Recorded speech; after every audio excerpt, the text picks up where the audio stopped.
La zone extraordinaire de la carrière de Francéville, qui fait l'objet aujourd'hui d'une intense actualité internationale, a été visitée par le président de la République et son épouse, Sylvia Bongo Ondimba. Situé à une dizaine de kilomètres de la ville de Francéville, le chef de l'État est allé sur les traces des scientifiques qui ont découvert des fossiles multicellulaires vieux de 2 milliards 100 millions d'années.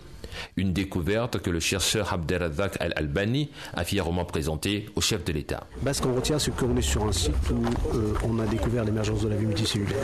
Donc il faut le protéger. Et Monsieur le Président a donné des garanties pour que ça se protège dans les plus brefs délais. Déjà là, on a arrêté l'exploitation, ce qui est déjà une bonne nouvelle. Maintenant, l'étape suivante, c'est mettre en place un programme de recherche international qui sera sous le patronat de Monsieur le Président, qu'il va coordonner en collaboration avec des chercheurs, des scientifiques, des conservateurs, et donc l'accès sera très réglementé seulement à quelques personnes qui vont faire de la recherche là-dessus, jusqu'au moment où on va le valoriser dans le futur avec un musée, peut-être un parcours dans les 5, 6, 6 ans, 7 ans, et c'est ça l'objectif. Très impressionné par cette découverte et la richesse scientifique du site, le chef de l'État s'est exprimé sur la nécessité de valoriser la carrière et surtout de la protéger. Nous sommes au cœur donc, de tout ce qui va se faire de plus pointu, comme on pourrait dire, en niveau de recherche pour les années à venir.